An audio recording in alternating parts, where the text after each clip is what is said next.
everybody, Joel with GZ Lures. Today I'm going to show y'all new product from Tantrum Tackle Solution. It's their Easy Flash. I'm going to show y'all just a quick review how to use it and what y'all are looking for.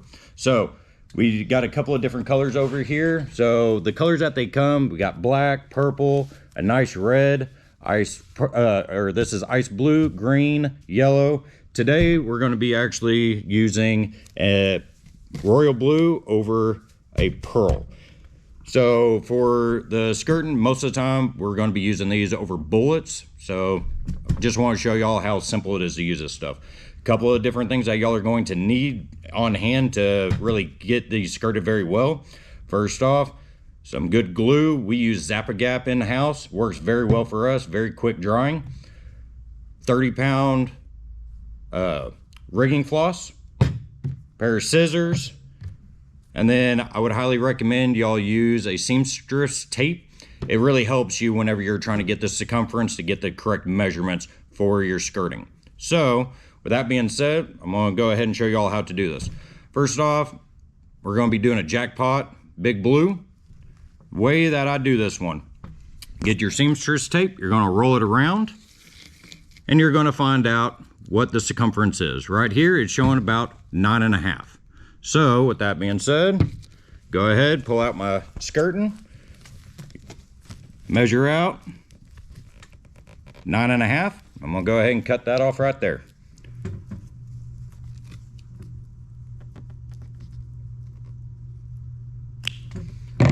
Okay, go ahead and set the excess off to the side. We are not gonna need it. So whenever you're skirting these, you need to make sure that you're accounting for your fold over. You have a lot of material right here that is sewn together. You want to make sure that it's not going to overhang whenever you're doing your curve over. So for me, I'll go ahead and trim this off. I will pay attention. So whenever you're cutting this off, the threading itself, if you're just cutting the top 2 threads off, you're fine. It's really whenever you're dealing with this bottom thread. The bottom thread is holding, this is multiple sheets that are all sewn together. So if you cut that bottom thread off, it's all just going to fall apart. That's why you want to at least keep that bottom thread, maybe the bottom 2 together. Then you won't really have to worry about any of this material just coming apart. So do a quick test run. I want to make sure that everything fits really nicely tight up against the lure. Wrap it around. Make sure everything folds together. Very nice.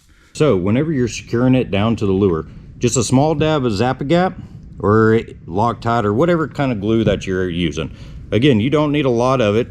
This is only just securing it to the head so we can go ahead and do the wraparound. Like I said, Zap-A-Gap does go pretty quick.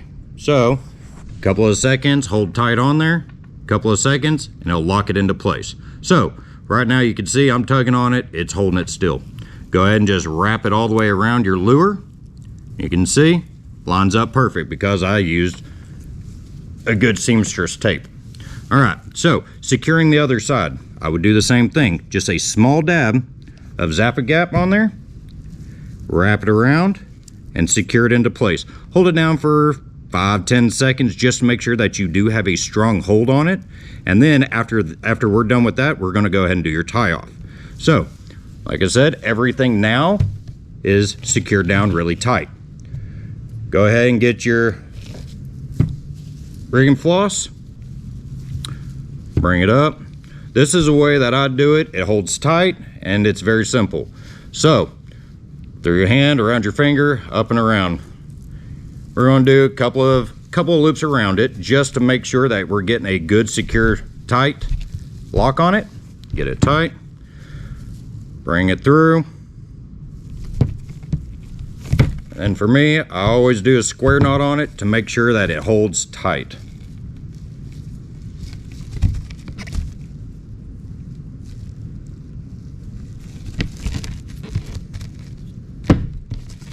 So once you got it locked down, go ahead and cut off the excess.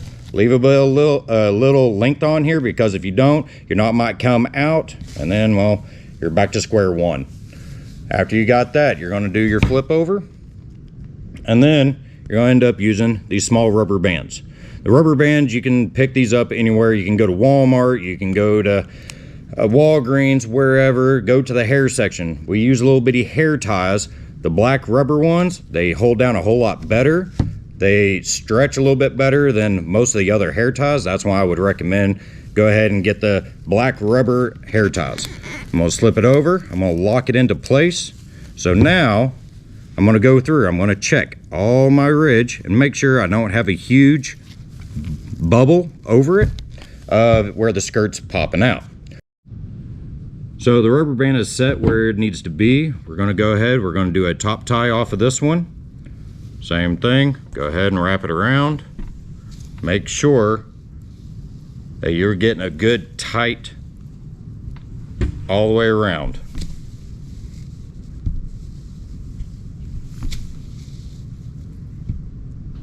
Okay, once you got it tight, go ahead. You're gonna go again through the loop. Tie it off and go back through, do another square knot.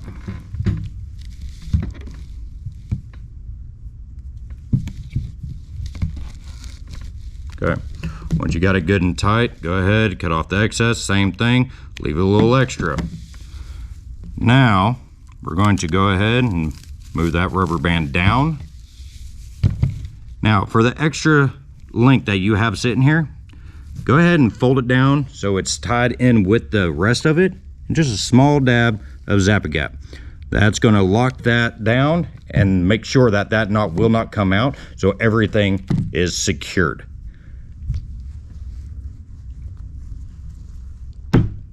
Okay, so once you got everything all set where it needs to be, we're going to go ahead and we're going to do a top skirt. Already measured it out. It's going to be 10 centimeters for that top skirt.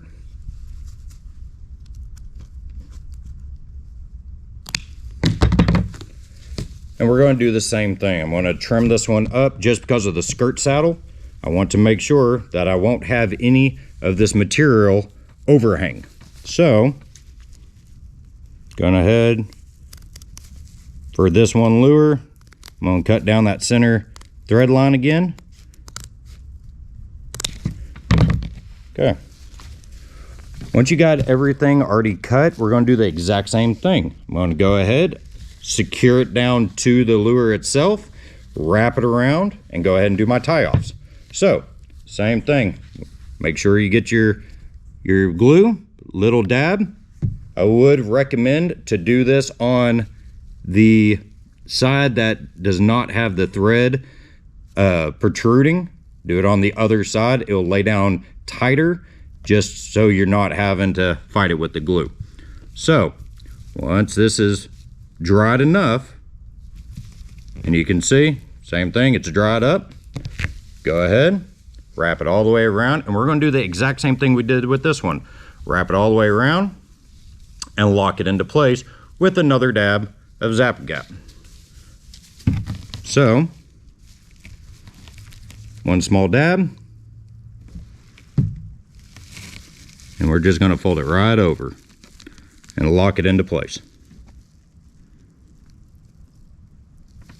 Okay, so this is why I like using Zap-A-Gap. I've used Loctite, I've used a couple of different glues. This one, it does secure very quickly.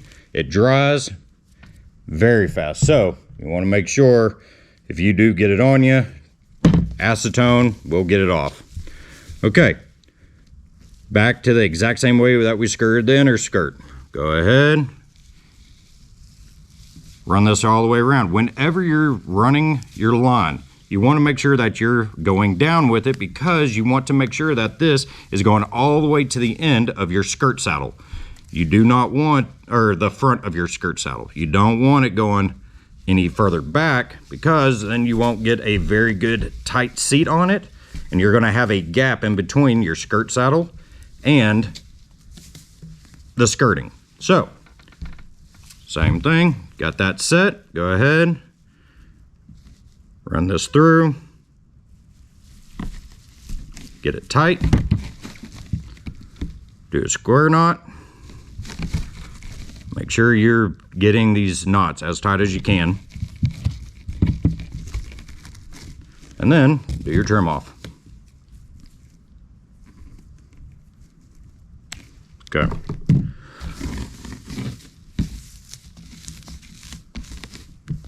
So this is the next step is the exact same as the last one.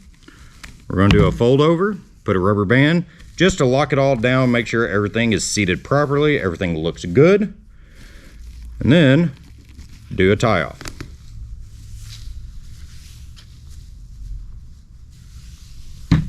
Okay. Again, get a rubber band. Go ahead, do your fold over.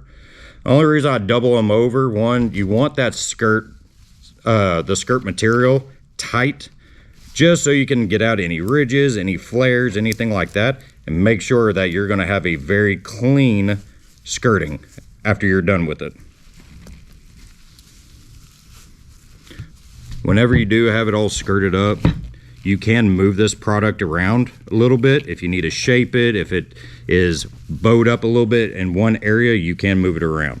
So, got everything moved around where everything looks really neat.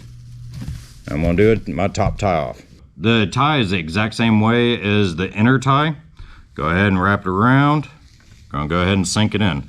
Make sure that you're not tying over the rubber band. If you do that, it can be a pain to get it out.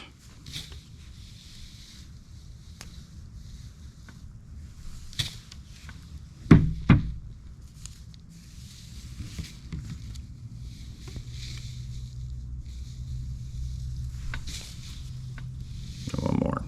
Okay, so once you got everything set, go ahead, do your knots.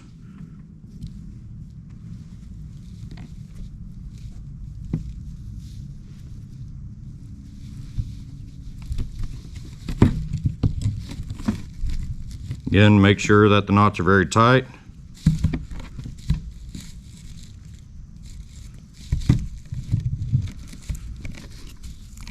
Okay, get off your excess. Move the rubber band down, just so it's all the way out of the way. And we're just gonna do our glue up. Then we'll be complete.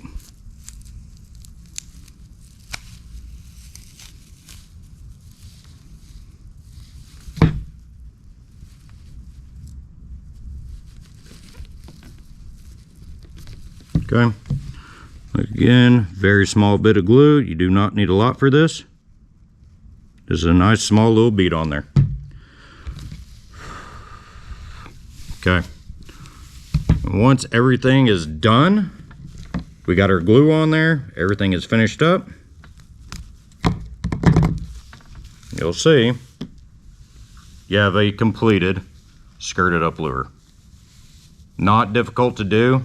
It does take a little bit of practice to get these done perfectly, but once you're all finished, all the glue is all set, everything is good, then you're gonna go back, do your trim off, and of course, these skirts, you can trim them to any size. Of course, these are 12-inch. You can trim them down to how short you want, how long you want. Some people like to run a longer skirt pattern, some like a really short one, so trim to the length that you prefer. That works best for you, and everything's good to go. Thank y'all for stopping by. Y'all have a good one.